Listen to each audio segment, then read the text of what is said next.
জয় শ্রীকৃষ্ণ। রাধে রাধে। পরম করুণাময় লীলা পুরুষোত্তম ভগবান শ্রীকৃষ্ণের শ্রীচরণে জানাই শতকোটি ভক্তিপূর্ণ প্রণাম। শ্রীমদ্ ভগবদ্ গীতায় ঈশ্বর স্বয়ং বলেছেন, যে ভক্ত আমাকে অন্তর থেকে একবার আকুল হয়ে ডাকে, আমি জগতের সমস্ত বাধা পেরিয়ে ঠিক তার কাছে ছুটে যাই। আজ আমরা ঠিক তেমনই এক পরম ভক্ত আর দয়াময় ভগবানের এক অশ্রু ভেজা হৃদয়স্পর্শী কাহিনী শুনব, যা আপনার হৃদয়কে ভক্তি প্রেমে কানায় কানায় ভরিয়ে তুলবে। আজকের কাহিনীতে আমরা দেখব কিভাবে এক অসহায় ও দরিদ্র কাঠের কারিগরের করুণ আর্তনাদ শুনে স্বয়ং ত্রিলোকনাথ এক অপরূপ রূপে এই মর্তে নেমে এসেছিলেন, আর কিভাবে তার দর্শনে এক নিষ্ঠুর ডাকাত দলের পাষাণ হৃদয়ও নিমেষে গলে জল হয়ে গিয়েছিল। সেই অলৌকিক লীলার সাক্ষী আজ আমরা হব। গল্পের শেষে প্রভুর রেখে যাওয়া এক অদ্ভুত ঐশ্বরিক নিদর্শনের কথা শুনে আপনার দু চোখে জলও আসতে পারে। তবে এই পবিত্র লীলা কথা শুরু করার আগে আপনাদের কাছে আমার একটি বিনীত নিবেদন। যদি আপনারা শ্রীকৃষ্ণের এই ভক্তিপূর্ণ কাহিনী শুনতে ভালোবাসেন, তবে ভিডিওটি লাইক করে দিন, কমেন্টে ভক্তি ভরে লিখুন জয় শ্রীকৃষ্ণ, রাধে রাধে। আর পরমেশ্বরের এমন আরও অসংখ্য অজানা লীলা কথা শোনার জন্য চ্যানেলটি সাবস্ক্রাইব করে পাশে বেল বাটনটি অন করে আমাদের পাশে থাকুন, যাতে আমাদের ভিডিওর নোটিফিকেশন দ্রুত আপনাদের কাছে পৌঁছে যায়। তো চলুন বন্ধুরা, প্রভুর নাম স্মরণ করি এবং প্রবেশ করি এই অপূর্ব ভক্তির জগতে। অনেক দিন আগের কথা।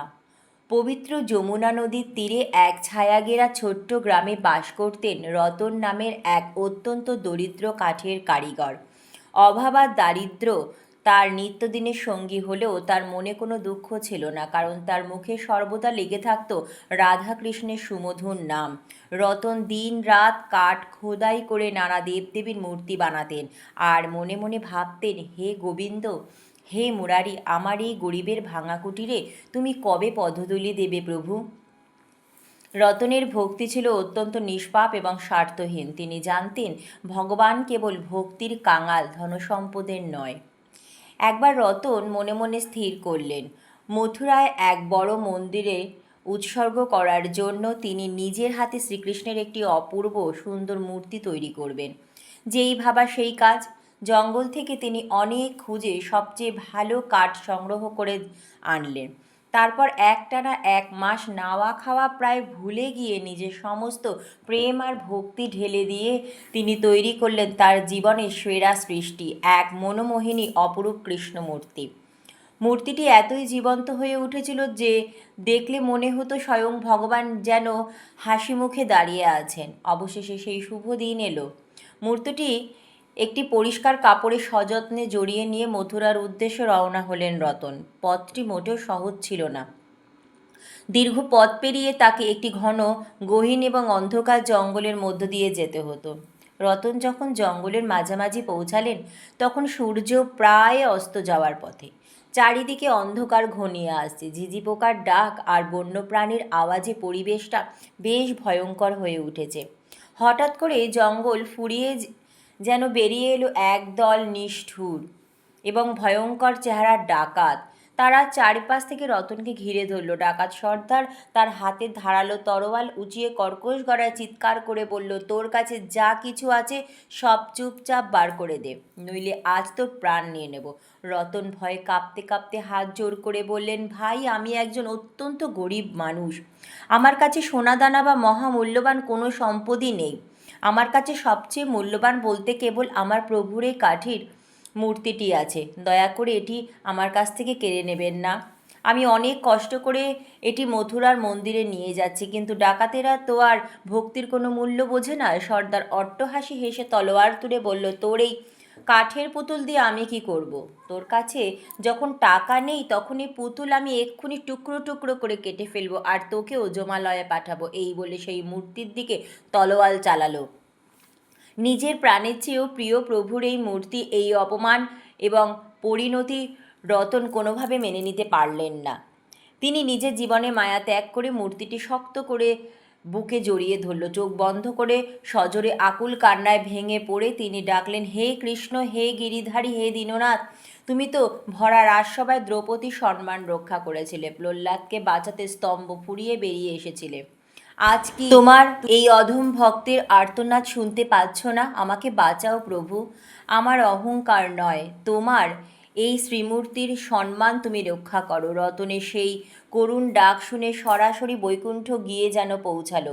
হঠাৎ করেই জঙ্গলেই সেই ভয়ঙ্কর নিস্তব্ধতা ভেঙে চারিদিক থেকে ভেসে এলো এক অপূর্ব মোহময় বাঁশির সুর। সেই সুর এতই মিষ্টি আর মায়াবী যে ডাকাতেরা থমকে দাঁড়াতে বাধ্য হলো। মুহূর্তের মধ্যে জঙ্গলের অন্ধকার দূর হয়ে এক স্নিগ্ধ ঐশ্বরিক আলোয় চারিপাশে আলোকিত হয়ে উঠল। আর সেই আলোর মাঝখান দিয়ে বড় একটি কদম গাছের আড়াল থেকে ধীর পায়ে বেরিয়ে এলো এক অপূর্ব সুন্দর শ্যামবর্ণের কিশোর রাখাল বালক। তার মাথায় ময়ূরের পালক গোজা, পরনে পীতাম্বর ধরা, ঠোঁটে সেই জাদুকরি বাঁশি, আর মুখে এক ভুবন ভোলানো স্নিগ্ধ হাসি। বালকটি অত্যন্ত সুমধুর আর মিষ্টি গলায় ডাকাতদের উদ্দেশ্যে বলল, দাদারা, তোমরা খামোখাই গরিব মানুষটিকে কেন কষ্ট দিচ্ছ? তো ও তোমাদের তো কোনো ক্ষতি করেনি, ওকে শান্তিতে ওর গন্তব্যে যেতে দাও না। সেই রাখাল বালকের মায়াবী চোখে চোখ পড়তেই ডাকাত সর্দারের শরীরে সমস্ত শক্তি যেন উধাও হয়ে গেল। তার হাত থেকে ঝনঝন করে খসে পড়ল ধারালো তরোয়াল। সেই মোহন বাঁশির সুরে আর বালকের চোখের ঐশ্বরিক আলোয় ডাকাতের সেই পাষাণ হৃদয় এক মুহূর্তে গলে জল হয়ে গেল। তার মনে জন্ম নিল এক তীব্র অনুশোচনা। তারা হাউ হাউ করে কান্নায় ভেঙে পড়ে রতনের পায়ে লুটিয়ে পড়ল এবং হাত জোর করে ক্ষমা চাইতে লাগলো। তারা প্রতিজ্ঞা করল জীবনে আর কোনোদিন তারা এই পাপের পথ মাড়াবে না। রতন অবাক হয়ে চোখ খুলল। তিনি দেখলেন ডাকাতেরা তার কাছে ক্ষমা চেয়ে নিজেদের ভুল বুঝতে পেরে জঙ্গল ছেড়ে চলে যাচ্ছে। রতনের হৃদয় তখন এক অদ্ভুত শান্তিতে ভরে গেছে। তিনি সেই রাখাল বালককে মন থেকে ধন্যবাদ জানানোর জন্য পিছন ফিরে তাকালেন। কিন্তু এ কি, সেখানে তো কেউ নেই। চারিদিক আগের মতোই নিস্তব্ধ, শুধু জঙ্গলের পরিবেশ এক পবিত্র স্নিগ্ধতা বিরাজ করছে। রতন পাগলের মতো এদিক ওদিক খুঁজতে লাগলেন। হঠাৎ তার নজর পড়ল মূর্তির ঠিক পায়ের কাছে পড়ে থাকা এক উজ্জ্বল অপার্থিব বস্তুর দিকে। তিনি ঝুঁকে পড়ে দেখলেন সেটি এক সদ্য খসে পড়া অত্যন্ত সুন্দর ময়ূরপুচ্ছ, আর সেই ময়ূরপুচ্ছ থেকে এক অদ্ভুত স্বর্গীয় সুগন্ধ বেরিয়ে চারপাশ সুবাসিত করে তুলেছে। রতন দুহাতে সেই ময়ূরপুচ্ছটি তুলে নিয়ে নিজের বুকে জড়িয়ে ধরলেন। তার দুচোখ বেয়ে তখন অঝরে আনন্দে অশ্রু ঝরছে। তিনি স্পষ্ট বুঝতে পারলেন তার চরম বিপদের সময় তার আকুল ডাক শুনে স্বয়ং বৃন্দাবন বিহারী শ্রীকৃষ্ণ তাকে রক্ষা করতে ছুটে এসেছিলেন, আর যাওয়ার আগে তার ভক্তের জন্য রেখে গেছেন তার পরম স্নেহের এই চিহ্ন। এই অপূর্ব কাহিনী আমাদের এটাই শেখায় যে ভক্তি যদি খাঁটি হয় এবং বিশ্বাস যদি অটুট থাকে, তবে ভগবান কখনোই স্থির থাকতে পারেন না। তিনি যে কোনো রূপেই হোক না কেন তার ভক্তকে সকল বিপদ থেকে রক্ষা করতে ঠিক ছুটে আসেন। ঈশ্বর আমাদের মনের ভাব দেখেন, আমাদের ধনসম্পদ নয়।